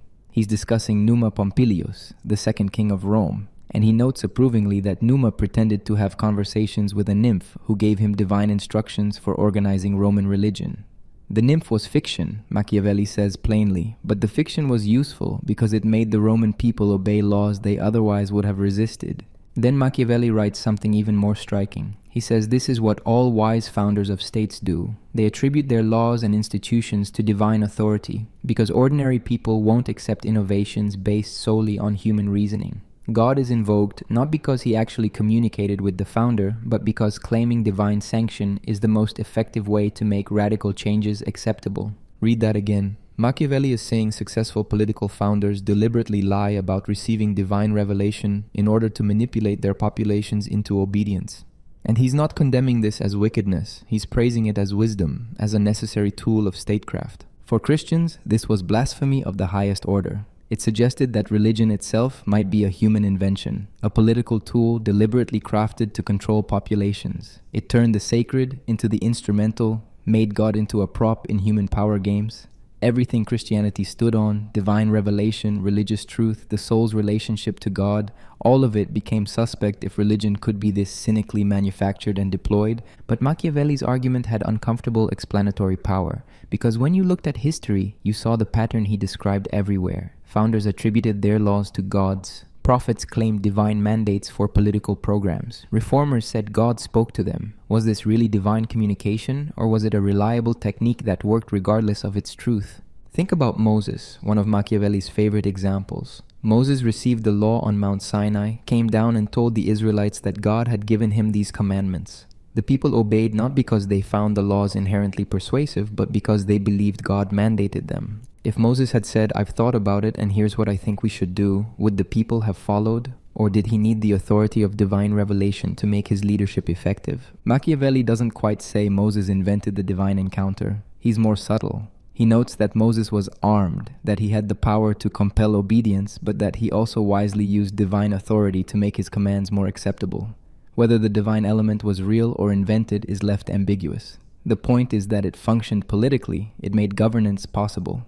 This is what made Machiavelli so dangerous. He wasn't necessarily denying God's existence or revelation's possibility. He was just analyzing religion's political function and showing how it served state interests, whether it was true or false. The truth question became secondary to the utility question. And once you start thinking that way, once you see religion primarily through its political effects, the sacred loses its sacred quality. Consider how Numa organized Roman religion. He established priesthoods, created festivals, instituted sacrifices, built temples. All of this had obvious political effects. It unified the population around shared rituals. It created a calendar that organized civic life. It gave people a sense of divine protection that made them braver in war. It provided authority figures who could mediate disputes and command respect. Machiavelli saw this clearly and admired it. Roman religion was civic religion, designed to make better citizens and stronger soldiers. It wasn't primarily about personal salvation or individual moral perfection. It was about binding people to their city, making them willing to sacrifice for the common good, giving them pride in Roman identity. And here's the crucial point. This kind of religion works regardless of its metaphysical truth. You don't need Jupiter to actually exist for rituals honoring Jupiter to create social cohesion. You don't need the auspices to really reveal divine will for consulting them to provide decision-making structure. The political function operates independently of the theological reality. Christianity couldn't accept this. For Christians, religion's truth was primary. You worshipped God because he exists and commands worship, not because worship serves political purposes. Using religion instrumentally, treating it as a tool for social control, was a perversion that corrupted both religion and politics. Even if religious observance had beneficial social effects, those effects were secondary to the truth of revelation and the reality of God. But Machiavelli forced an uncomfortable question. What if Christianity itself had been deployed instrumentally? What if Constantine converted not from genuine belief, but from political calculation, seeing that Christianity could unify his empire? What if medieval rulers promoted Christianity not from piety, but because it gave them legitimacy, made their subjects obedient, provided literate administrators through the church?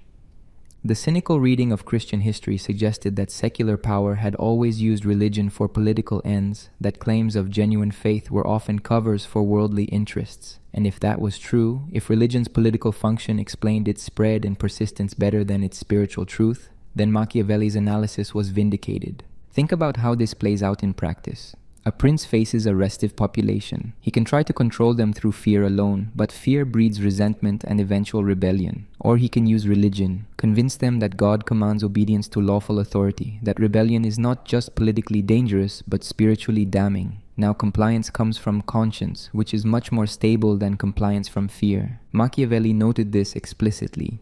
He said a prince should appear religious even if he isn't, should seem to have faith even if he doesn't, because religious authority adds legitimacy that naked force can't provide. And the appearance matters more than the reality. People judge by what they see, and if you successfully perform piety, you get the political benefits whether you're genuinely devout or completely cynical. This created a world of religious performance where sincerity became impossible to verify. The wicked prince who attends mass daily, who endows churches, who consults priests, receives the same legitimacy as the genuinely pious ruler. Maybe more, because the cynical ruler is consciously optimizing his religious display for political effect, while the genuinely pious ruler is just being himself. Christianity had always struggled with hypocrisy, with people performing piety without inner faith. Christ condemned the Pharisees for this, but Christianity assumed that God could see hearts, that divine judgment would eventually distinguish genuine from false piety. Machiavelli suggested that from a political standpoint it didn't matter. False piety worked as well as real piety for governing purposes. This is where the deepest cynicism entered. If religious sincerity is politically irrelevant, if performing faith delivers the same benefits as having faith, then why be genuinely religious? Why not just calculate the optimal level of religious display for your political purposes and perform that while inwardly remaining completely detached? You get the political benefits without the personal constraints genuine faith might impose. Machiavelli never quite advocates this openly, but it's implied in his analysis, and it suggests a world where religion becomes entirely instrumental, where everyone is performing faith for political reasons while no one really believes. This wasn't the Europe Machiavelli lived in. Genuine faith was widespread, but it was a possible future his analysis pointed toward.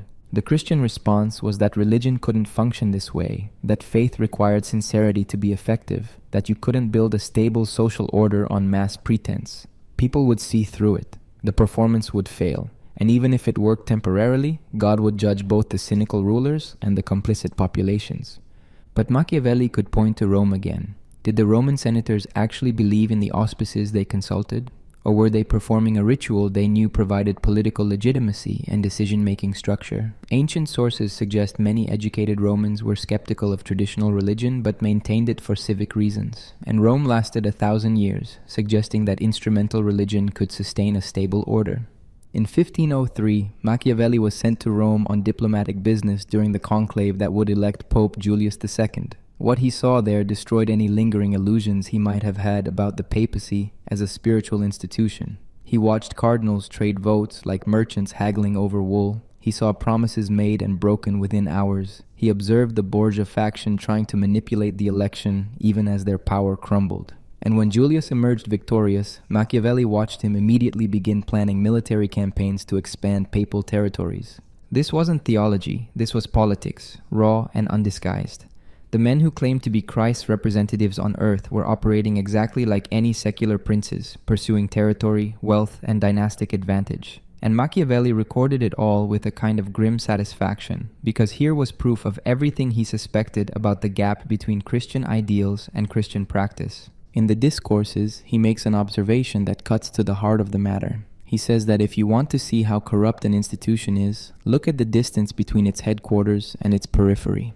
Close to Rome, where people could see how the church actually operated, faith was weakest.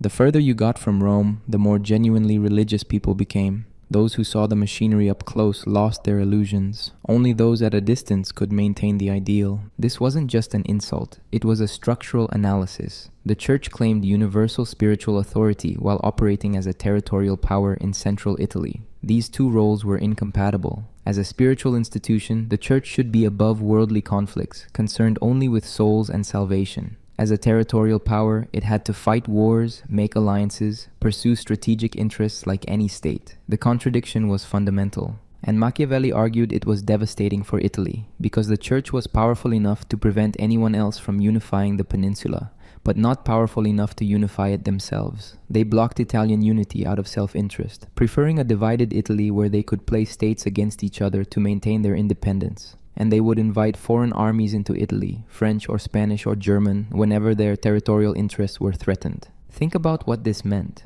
The institution that claimed to represent God's will on earth was directly responsible for Italy's political fragmentation and vulnerability to foreign invasion. Popes made treaties with France against Italian states. They allied with Spain against other Italian powers. They used spiritual weapons, excommunication, and interdict to fight political battles. And all of this was wrapped in the language of defending the faith, protecting the church, serving God's purposes. Machiavelli saw through it completely. In his analysis, the papacy was just another Italian principality, using its unique advantages, spiritual authority, vast wealth, international recognition, to pursue the same goals any secular prince pursued. The religious language was window dressing. The actual motivations were territory, power, and dynastic advancement for papal families. Consider Pope Alexander VI, the Borgia Pope who dominated Rome during Machiavelli's early career. Alexander openly acknowledged his illegitimate children and used the papacy's resources to enrich them. He made his son Cesare a cardinal, then supported Cesare's military campaigns to carve out a state in central Italy. He married his daughter Lucrezia into various families for political alliances, annulling her marriages when better opportunities arose. He sold church offices to raise money for war. None of this was secret. Everyone knew. And the scandal wasn't primarily that the Pope was immoral. That had been true of various popes before. The scandal was how openly he pursued secular goals, how completely he subordinated spiritual authority to political advantage. He made the hypocrisy visible, undeniable. Julius II, who succeeded Alexander after a brief intervening pontificate, was different in style but not in substance. Julius was personally less corrupt, more austere, but he was obsessed with military conquest. He personally led armies, wore armor, besieged cities. He spent his pontificate trying to expand papal territories and expel foreign powers from Italy. His reputation was as a warrior pope, which contemporaries found both impressive and deeply troubling. When Julius died in 1513, Machiavelli was no longer in government. He'd been dismissed and tortured after the Medici returned to power, but he followed events closely. He knew that Julius's military adventures had failed to achieve their strategic goals. He'd spent enormous sums, made and broken alliances frantically, fought multiple wars, and died leaving the papacy in difficult position. The spiritual mission had been completely eclipsed by political ambition. But here's what troubled Machiavelli more than individual papal corruption: the structural incentive.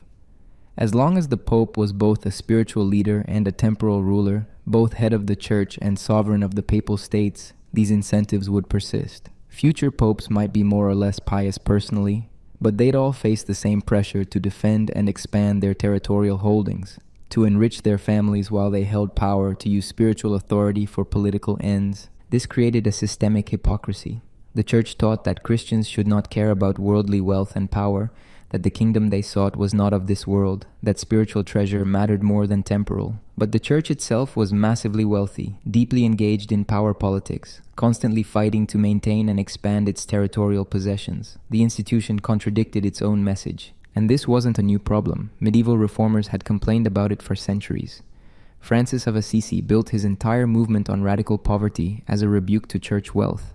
Various heresies arose from disgust at clerical corruption. The gap between Christian ideals and church practice was a chronic source of spiritual crisis. But Machiavelli wasn't approaching this as a reformer trying to purify the church. He was analyzing it as a political problem, and his conclusion was stark. The church's temporal power corrupted its spiritual authority, and its spiritual claims masked its political interests. The result was an institution that was both politically dangerous and morally fraudulent. Think about how this affected ordinary believers. They were taught that the Pope was Christ's vicar, that his pronouncements on faith and morals carried divine authority, that obeying the church was obeying God. But they could also see that popes acted like secular princes, that church policy followed political logic, that spiritual weapons were deployed for worldly ends. How were they supposed to reconcile these observations? The official answer was that the Pope's spiritual authority didn't depend on his personal virtue or political behavior. The office itself carried divine sanction regardless of the man holding it. This was the distinction between the priest and the person, between the sacramental authority that came from ordination and the moral character of the individual. A wicked priest could still perform valid sacraments. A corrupt pope could still exercise legitimate spiritual leadership. This theological solution had logical force, but it created psychological problems. If the Pope's personal behavior didn't matter, if you could recognize him as spiritually authoritative while seeing him as politically corrupt, then you were required to maintain a cognitive split. Part of you honored the office while another part despised the man. This was unstable, and Machiavelli noticed that it was corroding faith itself. People were learning to distinguish between religious claims and political reality, between what the church said and what the church did. This distinction was necessary for maintaining Catholic loyalty despite obvious corruption. But once people learned to make this distinction, once they developed the habit of skeptically examining church pronouncements for hidden political motives, they'd acquired a tool that could be used more broadly. If you could discount the Pope's spiritual claims when they obviously served his political interests, couldn't you discount other religious teachings that served institutional interests? If you could recognize that excommunication was often a political weapon rather than a spiritual judgment, couldn't you question whether other church doctrines were similarly instrumental? The skepticism was hard to contain once it started. Machiavelli was writing just before the Protestant Reformation exploded across Northern Europe. He didn't predict it, but his analysis helped explain why it happened. Luther's complaints about papal corruption, about the selling of indulgences, about the church's worldliness resonated because people had already observed these problems. The Reformation wasn't based on new information. It was based on finally acting on what everyone already knew. But Machiavelli's critique went deeper than the Reformers' critique in one crucial way. The Protestants wanted to purify Christianity, to return to scriptural foundations, to separate spiritual authority from worldly corruption. They thought the problem was solvable by reforming the church, by stripping away the temporal power and returning to spiritual basics. Machiavelli suggested the problem was intrinsic to Christianity itself, not just to its institutional corruption. Because Christianity claimed universal authority over all aspects of life while preaching otherworldly values. This created inevitable tensions. Any institution holding real power would have to make compromises Christian ethics couldn't accommodate. The church's corruption wasn't an accident or a betrayal. It was the predictable result of combining spiritual claims with worldly responsibilities. Think about what this implied. If Machiavelli was right, then you couldn't have a pure Christianity that also exercised significant social power. Either Christianity remained a minority sect focused on spiritual perfection, politically irrelevant but morally consistent, or it became a dominant institution that shaped society but had to compromise its principles to do so. You couldn't have both purity and power. The church had chosen power. It had become the dominant institution of European civilization, shaping law, education, art, politics, everything. And to maintain that dominance, it had become what Machiavelli observed, a political player using spiritual weapons, a territorial power wrapped in religious language, an institution whose practice contradicted its preaching. The Protestant solution was to strip away the institutional accretions and return to pure faith. But Machiavelli would have predicted this would fail too, because either the new Protestant churches would remain politically weak, or they'd acquire power and face the same compromises the Catholic Church had faced.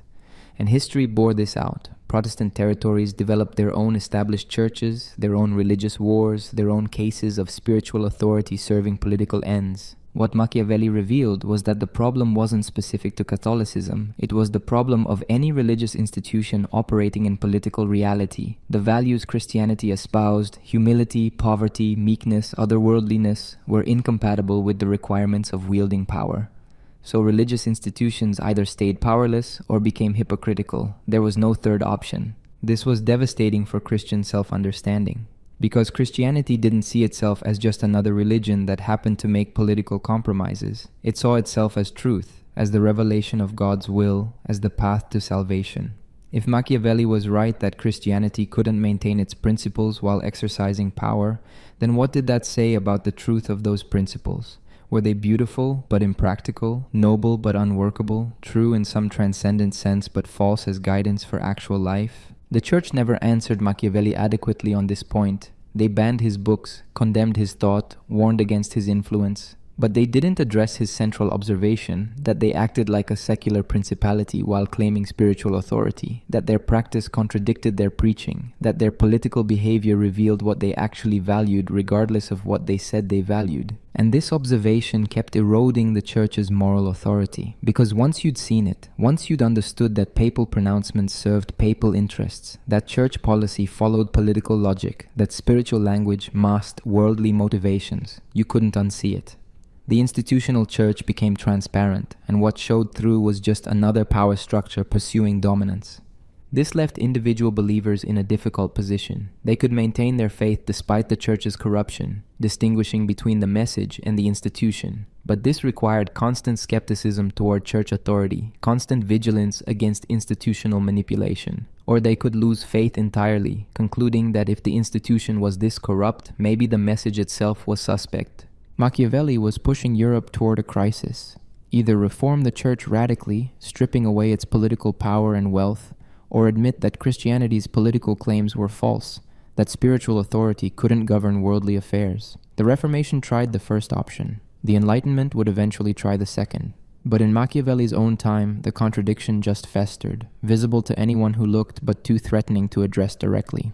There's a question that haunts political philosophy, and Machiavelli forced it into the open with uncomfortable clarity. Can a truly good person, someone who genuinely follows Christian ethics, successfully govern a state? Not in ideal circumstances, not with perfect subjects, not with God's direct intervention, but in the actual world where neighbors invade, subjects rebel, and fortune strikes randomly. Machiavelli's answer seems to be no. A ruler who never lies will be destroyed by rulers who lie strategically. A ruler who keeps all promises will be exploited by those who break promises when convenient. A ruler who refuses to kill innocents will lose to those willing to use terror. A ruler who trusts in divine providence rather than military preparation will be conquered. Christian virtue is a luxury that political reality doesn't permit. But this answer creates an immediate problem. If goodness can't rule, then what governs? Power alone, the strongest and most ruthless? Is politics simply domination, with no legitimate authority except effective force? Most people found this conclusion intolerable. There had to be some basis for political legitimacy beyond mere success, some standard for distinguishing just rule from tyranny. Christianity offered such a standard, divine law. Rulers were legitimate when they governed according to God's commandments, when they protected the church and promoted virtue, when they acknowledged authority higher than themselves. A Christian king was subject to moral law that he didn't create and couldn't change. This limited his power and provided grounds for resistance if he became tyrannical. But Machiavelli's analysis suggested this standard was practically useless. In reality, rulers who strictly followed divine law tended to fail, while those who violated it pragmatically tended to succeed. So either you accepted that political success had no relationship to moral legitimacy, or you redefined legitimacy to accommodate what actually worked. Think about a concrete case. A prince learns that a neighboring state is planning to attack within weeks. He has three options. First, he could launch a preemptive strike, attacking before they're ready, potentially saving many of his subjects' lives by winning quickly. But this makes him the aggressor, violates any treaty that exists, and contradicts Christian prohibitions on initiating violence. Second, he could wait for them to attack, maintaining moral high ground but giving them every advantage. His people will suffer more in a defensive war he might lose. Third, he could try diplomacy, but if that fails, he's back to option 2 with less time to prepare. What should a Christian prince do? Christian just war theory said he couldn't strike first, that war must be defensive, that all peaceful options must be exhausted. But this meant accepting a strategic disadvantage that could cost his subjects' lives. Was that moral? Was sacrificing your people to maintain your own moral purity actually virtuous? Or was it self-indulgent righteousness that valued principles over lives? Machiavelli would say the prince's first obligation is protecting his state. If that requires striking first, breaking treaties, doing things that would be immoral in private life, then that's what the role demands. The prince isn't a private person following personal ethics. He's a guardian responsible for many lives, and that responsibility creates different obligations. This sounds like pure consequentialism, justifying anything that works.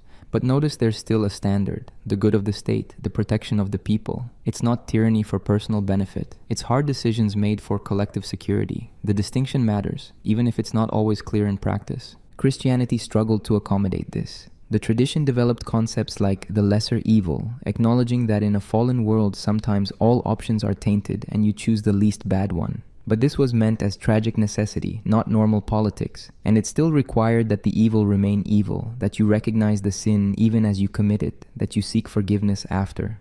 Machiavelli eliminated the tragedy. For him, these weren't regrettable necessities, but normal statecraft. The effective prince doesn't agonize over breaking promises or killing rivals. He does what the situation requires with clear judgment, then moves on. The psychological anguish Christians experienced over necessary evils was itself a weakness, a divided mind that impaired decisive action. But this creates the problem of monsters. If you remove moral constraints, if you say effectiveness is the only standard, what prevents the prince from becoming a tyrant? What stops the argument that the state's good requires crushing all dissent, eliminating all rivals, terrorizing the population into absolute submission? History shows that rulers claiming necessity can justify almost anything. Machiavelli tried to address this with his distinction between cruelty, well used, and badly used, with his insistence that the prince should avoid being hated, with his examples of leaders who went too far and destroyed themselves. But these are practical constraints, not moral ones. They say don't be too cruel because it's counterproductive, not because cruelty is inherently wrong. Christianity insisted on moral constraints that applied regardless of consequences. Some things were wrong even if they worked. You couldn't torture innocents even to prevent rebellion. You couldn't massacre a city even to deter others. You couldn't do evil that good might come. These absolutes were what separated Christian governance from mere domination. But the absolutes created their own problems. They required that rulers sometimes accept defeat rather than violate moral law. They meant you might lose your throne, might see your people conquered, might watch everything you built destroyed because you refused to do what was necessary. And the question remained, was that virtuous self-sacrifice or irresponsible failure? Think about the rulers Christianity celebrated as saints. Louis IX of France, Edward the Confessor of England, Wenceslaus of Bohemia. What united them? Personal piety, charity, justice, devotion to the church. What didn't necessarily unite them? Effective political leadership. Some were successful, but their sanctity came from their virtue, not their statecraft. And several were notably weak rulers, whose piety didn't prevent political disasters. Meanwhile, many effective Christian rulers were not saints and made no pretense of being. They fought wars, made ruthless decisions, engaged in political intrigue, and justified it as protecting their realms. They maintained Christian identity, supported the church, performed piety publicly. But their actual governance followed Machiavellian logic more than Christian ethics. This created a split in Christian political thought. On one hand, saints and ideal governance. On the other, practical rulers and actual politics. The gap between them suggested that Machiavelli was right, that effective governance and Christian virtue were incompatible, that you had to choose. Some Christian thinkers tried to bridge this gap by arguing that truly virtuous rule would succeed in the long term, that God would protect Christian princes, that apparent short-term success through wickedness was illusory. But this required faith in invisible mechanisms, in divine providence overriding observable patterns, and that faith was harder to maintain the more you studied actual history. Because when you looked at history honestly, Machiavelli's patterns seemed to hold. The meek didn't inherit the earth. The merciful were often destroyed by the cruel. Trusting rulers were betrayed, honest princes lost to deceptive ones. You could construct theological explanations for why this didn't matter, why eternal salvation trumped temporal power. But that didn't help if you were responsible for protecting actual people in actual danger.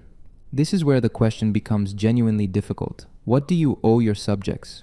If you're a prince and you know that following Christian ethics strictly will probably result in your overthrow and your people's suffering, what's the moral choice? Maintain your principles and accept the likely bad outcome, or compromise your principles to protect your people? Christianity traditionally said maintain your principles and trust God with the outcome. But this placed enormous faith in providence. It required believing that God wouldn't allow genuinely virtuous rulers to fail catastrophically, or if he did, that he had mysterious reasons that would ultimately serve good. This was spiritually defensible but practically terrifying. Machiavelli said, protect your people, which is your primary responsibility, and use whatever means are necessary. If that conflicts with Christian ethics, then Christian ethics are asking something no responsible ruler can give. The conflict isn't between good and evil, but between private morality and public responsibility. But notice what this does. It makes political ethics situation-dependent and role-specific. There's no universal moral law that applies equally to everyone. What's right for a private person might be wrong for a ruler. What's wrong in peace might be necessary in war. Morality becomes flexible, contextual, strategic. Christianity couldn't accept this fragmentation. Divine law was supposed to be universal and absolute. The same commandments bound king and peasant. You couldn't have one morality for rulers and another for subjects, one ethics for politics and another for private life. That way led to complete moral relativism, where the powerful wrote their own rules.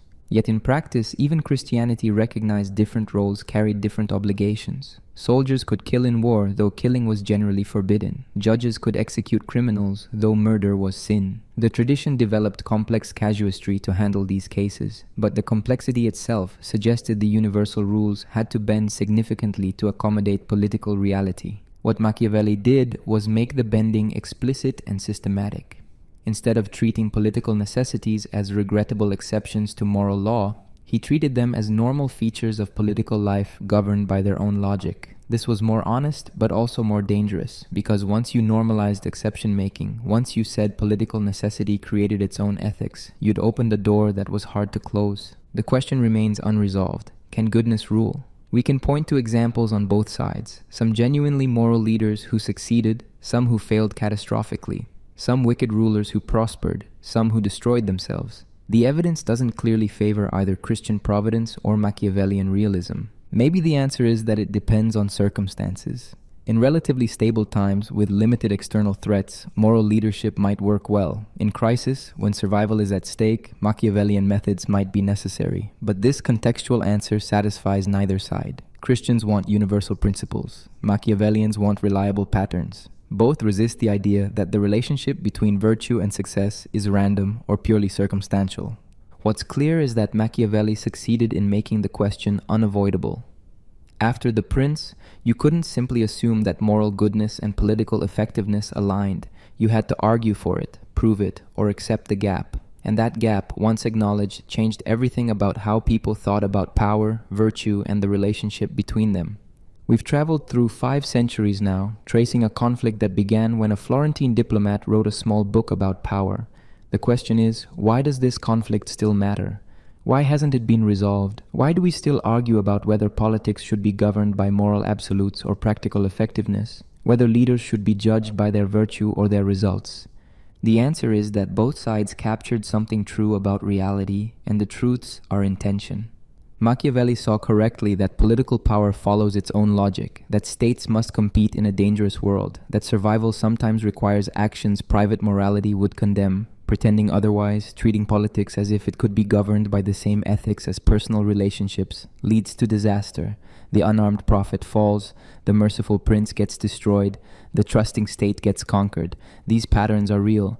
Christianity saw correctly that power without moral constraints becomes tyranny, that effectiveness without virtue degenerates into mere domination, that treating humans purely as instruments destroys something essential about human dignity. Reducing politics to power games, stripping away moral considerations, creates a world most people don't want to live in. These concerns are valid. The tension persists because neither side can fully refute the other. Machiavellians point to practical failures of moralistic politics. Christians point to moral horrors of amoral politics. Both have evidence. Both explain aspects of political life the other struggles with. Think about how this plays out in modern politics. When a leader faces a terrorist threat, should they authorize torture to extract information that might prevent an attack?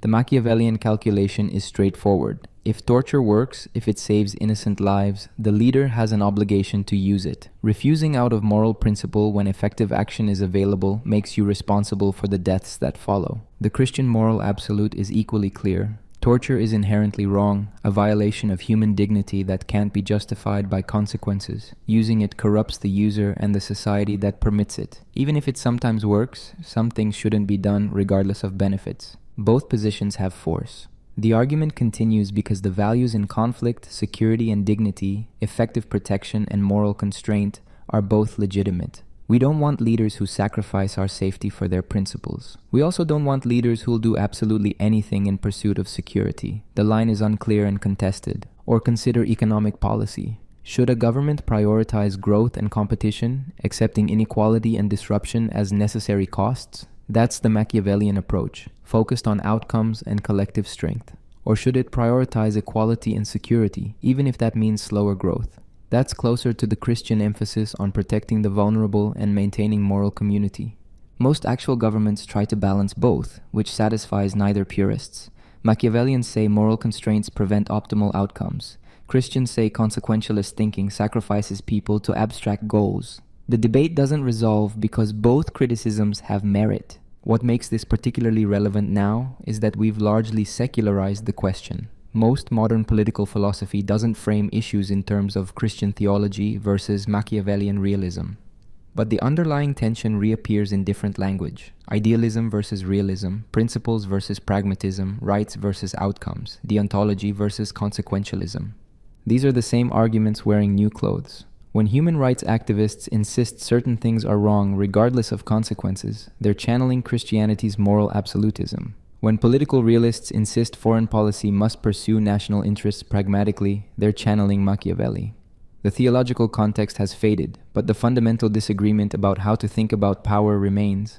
And it remains because it reflects a deep uncertainty about human nature itself. If people are fundamentally good but corrupted by circumstances, then Christian moral idealism makes sense, create the right conditions, and people will flourish virtuously. If people are fundamentally self-interested and power-seeking, then Machiavellian realism makes sense. You need strong institutions and careful management to channel self-interest toward collective good. We don't know which view is correct, probably because both capture part of reality. People are capable of both altruism and cruelty, both moral growth and calculating self-interest. Which predominates depends on circumstances, culture, institutions, individual variation. This makes it impossible to design a political system on either pure Christian principles or pure Machiavellian ones. Think about democracy, which is partly a response to this uncertainty. Democratic theory says, don't trust anyone with absolute power because people are corruptible.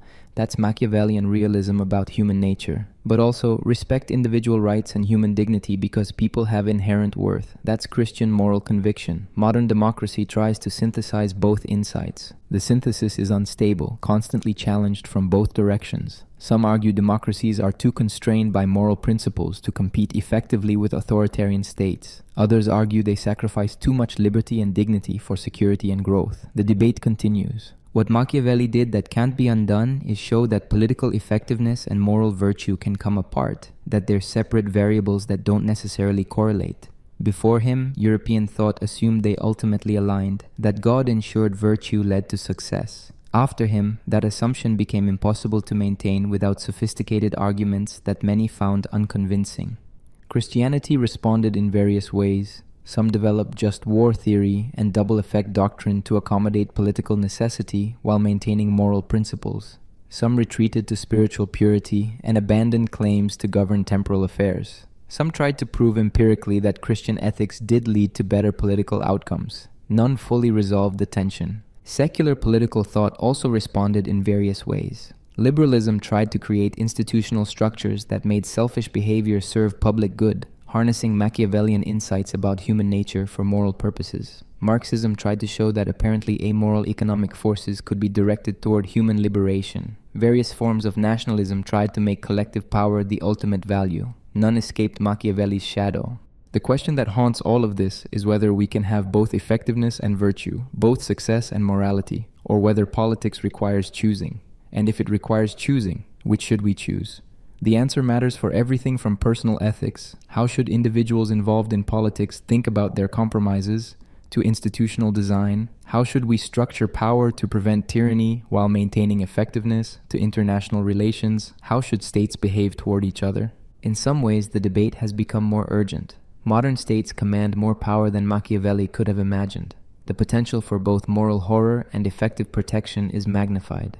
Nuclear weapons, surveillance technology, bioengineering, all of these give political power new dimensions that make the question of constraints more critical. If Machiavelli is right that power follows its own logic unconstrained by morality, then modern technological power could lead to catastrophic outcomes. But if rigid moral constraints prevent effective use of power, that could also lead to catastrophe, to preventable disasters, to vulnerable populations destroyed by those willing to use power without scruple. We're left where Machiavelli and Christianity left us 5 centuries ago, with competing values that are both important, competing insights that are both valid, and no clear way to fully reconcile them. The living debate continues because the problem is real, because easy answers don't work, because the tension is built into political life itself. What has changed is that we can no longer pretend the conflict doesn't exist. Machiavelli made it visible, undeniable, impossible to ignore. We can't go back to assuming virtue and success naturally align. We have to actively think about how to balance them, when to prioritize which, how to maintain moral constraints while achieving political goals. This is harder than either pure Machiavellianism or pure Christian idealism. Those positions are intellectually simpler, offering clear guidance. The synthesis we're forced toward, trying to be both effective and moral, both realistic and principled, is messy and uncertain. But it's also more honest about the actual complexity of political life. Perhaps the deepest lesson is that we can't escape moral responsibility through any theoretical framework. If we choose effectiveness over principle, we're responsible for the moral costs. If we choose principle over effectiveness, we're responsible for the practical failures. Either way, we're making choices that harm some values to protect others. Recognizing that, living with that tension consciously might be the best we can do. The debate between Machiavelli and Christianity revealed something about the human condition that remains true. We want political order that is both strong and just, both effective and virtuous. We want leaders who can protect us without becoming tyrants, who can make hard decisions without losing their humanity, who can wield power without being corrupted by it. Christianity promised this was possible through divine grace and moral law. Machiavelli suggested it probably wasn't, that we had to choose and live with the consequences. 5 centuries later, we're still arguing about who was right, which means we're still hoping for something both views suggest we can't have. Politics that fully reconciles power and goodness, effectiveness and virtue, success and righteousness. The conversation continues because the hope persists. even as the evidence remains ambiguous. And in that ongoing tension, in that refusal to accept either pure realism or pure idealism, there's something valuable. It keeps us questioning, keeps us from settling into comfortable answers that work in theory but fail in practice. It keeps the problem alive, which might be the precondition for ever finding better solutions.